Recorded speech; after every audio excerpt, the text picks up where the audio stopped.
Assalamualaikum warahmatullahi wabarakatuh. Hai anak-anak, selamat pagi. Ketemu lagi dengan Pak Sidik dalam pembelajaran dari rumah. Meskipun dari rumah, seperti biasa, kita harus tetap menjaga kesehatan masing-masing dan juga tetap semangat untuk belajar. Mari kita awali pembelajaran pada pagi hari ini dengan berdoa terlebih dahulu. Bersama-sama berdoa mulai. A'udzu billahi minasyaitonir rajim. Bismillahirrahmanirrahim.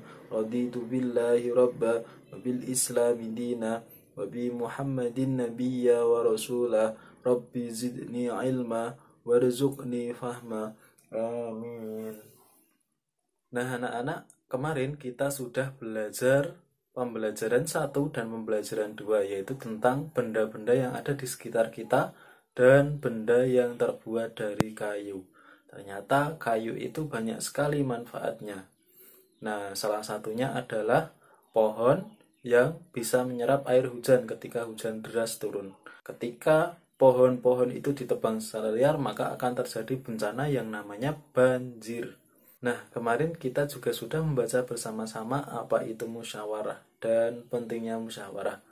Nah, musyawarah itu adalah pembahasan atau perundingan bersama untuk mencapai sebuah keputusan bersama untuk memecahkan suatu masalah. Nah, anak-anak, musyawarah ini merupakan salah satu pengamalan sila Pancasila loh. Nah, yaitu Pancasila sila keempat yang berbunyi kerakyatan yang dipimpin oleh hikmat kebijaksanaan dalam permusyawaratan perwakilan dengan lambangnya yaitu kepala banteng. Nah, itu musyawarah merupakan salah satu pengamalan Pancasila sila keempat. Baik, hari ini kita akan belajar tema 3, subtema 1, pembelajaran 3 dan 4, yaitu tentang benda-benda yang terbuat dari kertas, kemudian bahan pembuat kertas, dan kita juga akan belajar tentang plastik, dan kita akan mengingat-ingat lagi alat ukur yang sudah kita pelajari kemarin, dan yang terakhir nanti kita akan mempelajari permainan bola tangan. Nah, mari langsung kita ke materi pertama kita, yaitu benda-benda yang terbuat dari kertas dan bahan pembuat kertas berikut ini. Kertas di sekitar kita. Banyak benda yang terbuat dari kertas, seperti buku tulis yang biasa digunakan. Contoh lain tisu, kardus, dan koran juga terbuat dari kertas. Kayu adalah bahan dasar untuk membuat kertas. Pembuatan kertas dilakukan secara bertahap di pabrik. Kayu-kayu besar dipotong hingga sebesar korek api. Setelah itu, kayu dipanaskan hingga menjadi bahan lunak seperti bubur. Bubur inilah yang disebut bubur kertas atau pulp. Proses selanjutnya, pulp diberi pewarna dan disaring hingga kandungan airnya habis. Pulp yang sudah kering meninggalkan ampas berupa serat selulosa yang saling terkait. Kemudian, serat selulosa ini digiling hingga pipih menjadi seukuran kertas yang diinginkan. Cobalah kamu menulis di atas kaca. Apakah hasil tulisanmu di atas kaca seperti di kertas? Kertas memiliki sifat dapat menyerap air. Kertas dapat menyerap tinta pulpen dengan baik. Dengan demikian, semua yang kamu tulis di kertas dapat dibaca dengan jelas. Contoh benda-benda yang terbuat dari kertas diantaranya ada buku, tisu, kardus, paper bag, layang-layang, paper flower, nota belanja, dan lain sebagainya. Sebuah fakta menunjukkan kalau kita menghemat 1 ton kertas, berarti kita menghemat 13 batang pohon besar. Fakta yang luar biasa. Kamu telah membaca wacana tentang kertas di sekitar kita. Buatlah kalimat dengan menggunakan kosakata tersebut. Baik, contoh kalimat dengan kata selulosa. Apakah arti selulosa? Kemudian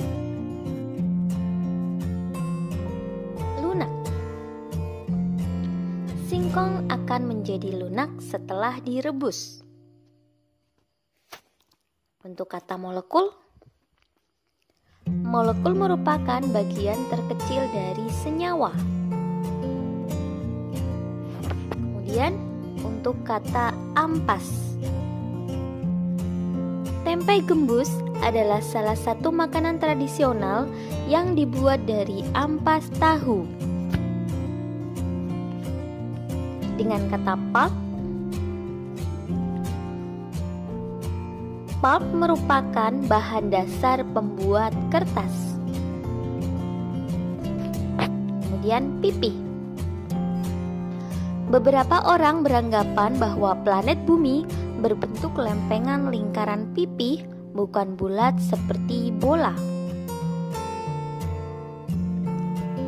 Dengan kata menyerap, akar dapat menyerap air dengan baik jika tanahnya gembur. Kemudian, dengan kata kardus, Siti memasukkan buku bekasnya ke dalam kardus. Lalu dengan kata serat, agar sistem pencernaan lancar, kita perlu makan makanan yang banyak mengandung serat. Berikutnya, dengan kata menggiling. Paman sedang menggiling daging untuk dibuat bakso.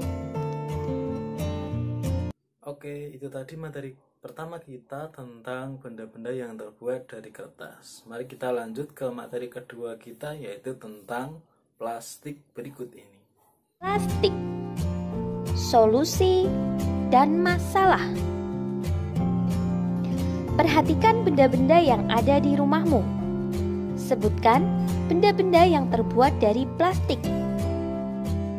Ternyata sangat banyak alat rumah tangga yang terbuat dari plastik. Mulai dari ember, gayung, sampai sendok sayur. Kantong kemasan dan botol air minum juga terbuat dari plastik. Sekarang ini, banyak sekali benda berbahan dasar plastik. Mengapa? Karena plastik murah dan tahan lama. Bahan dari plastik tidak dapat menyerap air atau tidak tembus air. Plastik pun mudah dibentuk dan ringan. Oleh karena itu, plastik dapat dibuat menjadi berbagai benda. Plastik memberikan banyak manfaat. Akan tetapi, plastik juga dapat menimbulkan masalah. Plastik membutuhkan waktu yang lama untuk terurai secara alami, sekitar puluhan bahkan ratusan tahun. Perhatikan tabel berikut. Coba bandingkan waktu yang dibutuhkan plastik untuk terurai secara alami.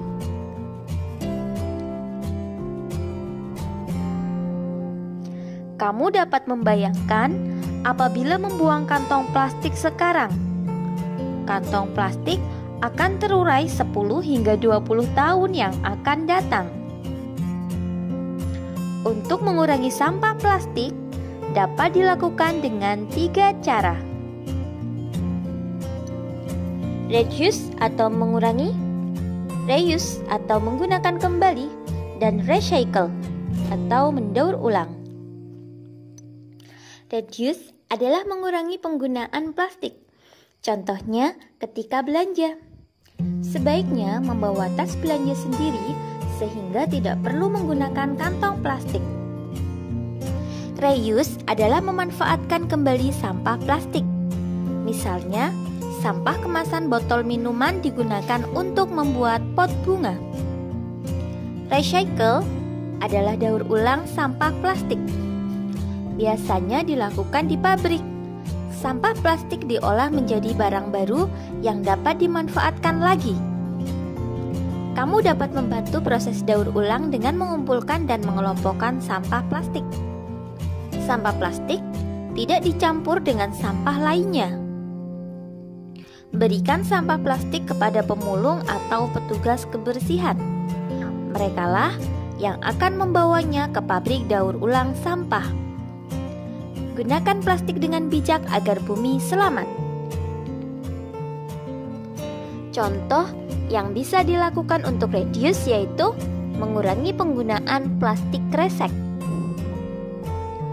Untuk reuse yaitu menggunakan kotak biskuit untuk tempat makanan. Sedangkan contoh untuk recycle yaitu nyam plastik makanan untuk dibuat tas belanja. Nah, selanjutnya kita akan mengingat kembali tentang alat ukur yang kemarin kita telah pelajari. Mari kita simak bersama-sama. Bahan dasar kertas adalah kayu. Kayu berasal dari pohon. Perhatikan pohon-pohon yang dapat digunakan sebagai bahan dasar kertas. Perhatikan gambar berikut. Ada pohon pinus, akasia, dan juga pohon jati. Pohon manakah yang paling tinggi? Bagaimana caramu mengukur tinggi suatu pohon?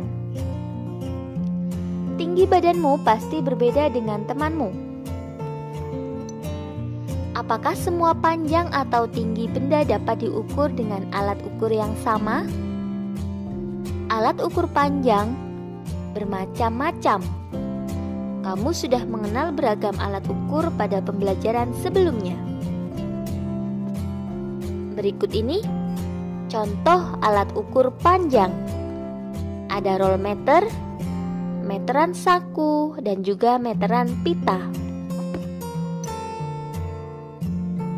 Selanjutnya, mari kita jawab bersama pertanyaan berikut. Pertanyaan yang pertama, sebutkan satuan panjang yang telah kamu ketahui. Satuan panjang sudah dibahas pada pembelajaran pertama ya.